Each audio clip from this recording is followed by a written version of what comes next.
Sir आपने फरमाया है, सर एक और गाइडेंस चाहूँगा, आपने फरमाया है कि जो विक्ट्री होती है उसी की इज्जत होती है। इसमें कोई शक नहीं कि पाकिस्तान ने जो है बहुत बड़ी कामयाबी हासिल की।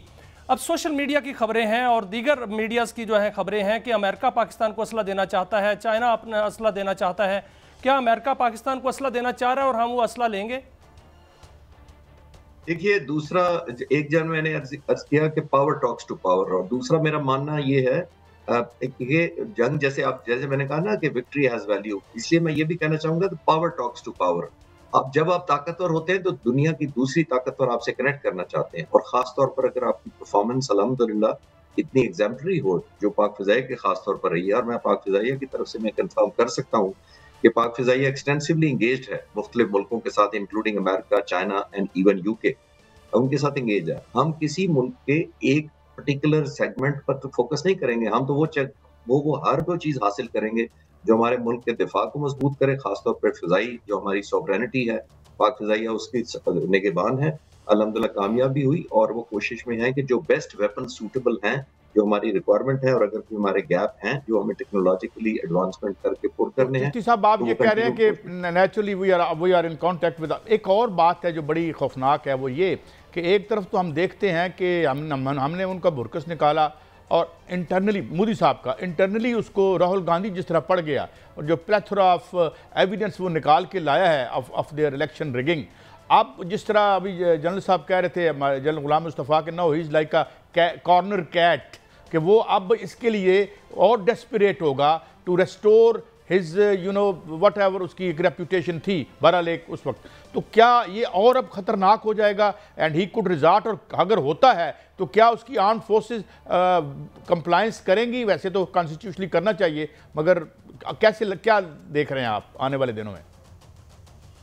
काजी साहब देखिए, इतना बड़ा मुल्क, मैं हर दफा अफसोस ही करता हूँ स्पेशली मोदी साहब की जो पॉलिटिकल विजन है, कि इतना बड़ा मुल्क है, 1.4 बिलियन उनकी पॉपुलेशन है, लेकिन सबसे ज्यादा डिसइंटीग्रेटेड अगर ये कोई रीजन है दुनिया में तो यही वाला है जिसमें हम रहते हैं, और वजह सिर्फ एक मुल्क है और उसकी लीडरशिप है इस वक्त। आप नोट कीजिए, आप कह रहे हैं कि वो मिस एडवेंचर कर सकता है। देखिए, मिस एडवेंचर करने में तो कोई पाबंदी ना अप्रैल मई में थी इस साल, ना आइंदा होगी।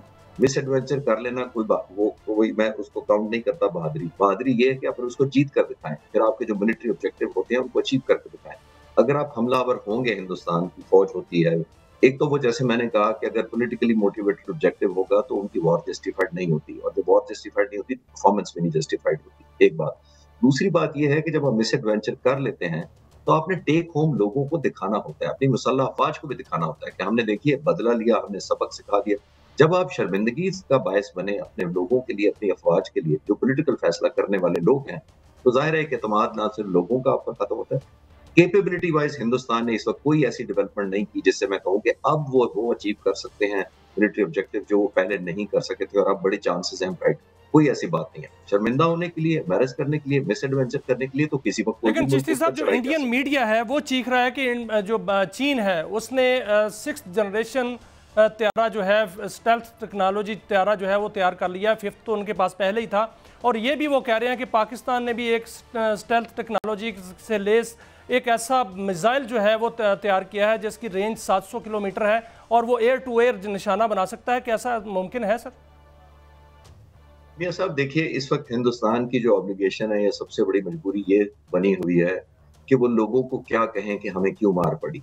उसके लिए आसान उनको रास्ता ये मिला है, और अनफॉर्चुनेटली हमारे मीडिया में भी कुछ ऐसे लोग हैं जो इस तरह का इंप्रेशन देने की कोशिश कर रहे हैं, और कुछ पढ़े लिखे लोग भी हैं, वो क्या समझ रहे हैं कि सब कुछ चीन ने किया, उन्होंने बटन दबाया, हमारा तो फोटो लगा दी सामने। ऐसी कोई बात नहीं है। इतने सालों में ट्रेनिंग हुई है, कंटिन्यूड एफर्ट होती है, लेकिन मैं जैसे अर्ज कर रहा हूँ कि ये नेक्स्ट जनरेशन एफर्ट जारी रहती है। चाइना भी कोशिश कर रहा है, अमेरिका भी कोशिश कर रहा है।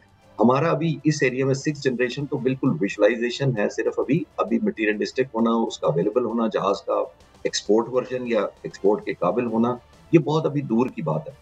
ये इंडियन मीडिया बड़ा, मैं उनको भी थोड़ा फॉलो कर रहा था कि वो अग्रेसिवली ये बताने की हमेशा कोशिश कर रहे हैं। अगर माफी चाहता हूं चिश्ती साहब, क्या ये 6th जनरेशन जहाज कहीं दुनिया में एग्जिस्ट करता है? किसी पावर के पास है या still it is in the making? नहीं जी, जो 5th जनरेशन जहाज हैं टोटल दुनिया में 5 किस्म के, 5 मुल्कों के पास और या 3 मुल्कों के पास है, 5 टाइप के जहाज है।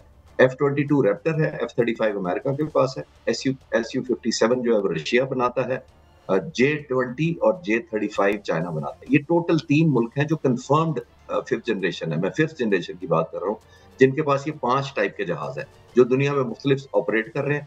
F-22 अमेरिका ने अभी किसी को नहीं दिया, बाकी वो एक्सपोर्ट करते हैं। जिसको मैंने कहा अभी 5th जनरेशन भी बहुत सारी दुनिया के मुल्कों के में दस्तयाब ही नहीं है टेक्नोलॉजी, बिकॉज़ ये स्पेशलाइज्ड टेक्नोलॉजी है, स्टेल्थ होती है। ये 6th जनरेशन अभी सिर्फ ड्राइंग बोर्ड्स में होता है, जिसको कहते हैं ना प्रोटोटाइप मैन्युफैक्चरिंग, वो डिजाइनिंग कर रहे होते हैं। 6th जनरेशन अभी सेल या एक्सपोर्ट के लिए अवेलेबल नहीं है। वो अच्छा चलें, ये तो फिर दूर की बात है, लेकिन सर एक खबर ये भी आ रही है कि पाकिस्तान ने एक स्टेल्थ टेक्नोलॉजी का और जो है वो मिसाइल तैयार कर लिया है जो 700 किलोमीटर तक फजा से फजा में मार करता है। क्या ऐसी खबर है सर? जी मैं कंफर्म नहीं कर सकता बिकॉज मेरे पास अभी ऑथेंटिक नहीं है, लेकिन पाकिस्तान के जो मिसाइल टेक्नोलॉजी है वो बहुत एडवांस है, रेंजेस बढ़ाई जा रही हैं, एक्यूरेसी बढ़ाई जा रही है और उसकी सर्वाइवेबिलिटी पर भी काम किया जाता है, जिसके अंदर स्टेल्थ एक ऐसा फीचर होता है जिसके अंदर, लेकिन मेरे पास इस वक्त कोई कंफर्मेशन नहीं है। अच्छा गोया बहरहाल हम जिस तरह आप कह रहे हैं कि जो स्मार्ट टेक्नोलॉजी को हमने डिस्प्ले किया है और वही हमारी सर्वाइवल है, क्योंकि नंबर्स में तो हम किसी को आउट नंबर नहीं कर सकते, तो गोया आप इसको भी फार फेच समझते हैं कि अब शायद जो इंडियन रूलिंग क्लास है या जो रूलिंग एलीट है बिहाइंड मोदी साहब, और ज़ाहिर है वो बड़े इन्फ्लुएंशियल हैं, उनके ही आदमी था, वही लेके आए Ambani Adani and so on so fourth, तो ये अब हम ये भी समझें कि अब वो ये थोड़े इम्पेयर्ड हो गए हैं और कि यहाँ पर एडवेंचर करने के हवाले से। जी मैं अर्ज कर रहा हूँ ना कि ये ज़हन में रखना चाहिए कि वो पॉलिटिकल लीडर रहे हैं और ऑलमोस्ट 10 साल से हुकूमत में हैं। उन्होंने अपनी सर्वाइवेबिलिटी भी देखनी है कि मैंने सर्वाइव करके पॉलिटिकल करियर अपना बचाना है कि नहीं बचाना है। मैं जैसे अर्ज कर रहा हूँ कि हिंदुस्तान की जो फोर्सेज हैं, मैंने जो इतना ऑब्जर्व कर रहा हूँ पिछले 2-3 महीनों के अंदर, उन्होंने ऐसी कोई इंटेंशन तो हो सकती है, लेकिन इंटेंशन से आप जंगें नहीं जीत सकते काजी साहब। आपने जीतनी होती है इंडक्शन करके, इंटीग्रेशन करके, सबसे इंपॉर्टेंट उन वेपन्स की, और फिर उनको अप्लाई करना। दुरुस्त फरमाया चिश्ती साहब, और आपने जिस तरह you have laid bare all their weaknesses and even this जो हमारी उनके साथ लड़ाई थी उसने भी उनको खासा नंगा किया। बहुत शुक्रिया। और रिटायर्ड जनाब खालिद चिश्ती साहब कनाडा से हमें वक्त दे रहे थे, थैंक यू वेरी मच।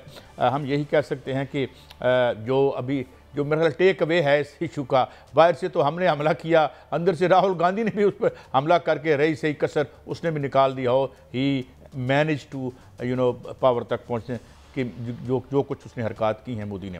एक ब्रेक है, ब्रेक के बाद हाजिर होते हैं। टैरिफ पे बात करेंगे, अमेरिका में स्टैगफ्लेशन आ गई है, इस पर बात करेंगे। पाकिस्तान में लोग बिजली का इस्तेमाल कम क्यों करते हैं और मलिक रियाज साहब की फेट क्या होगी, एक ब्रेक के बाद।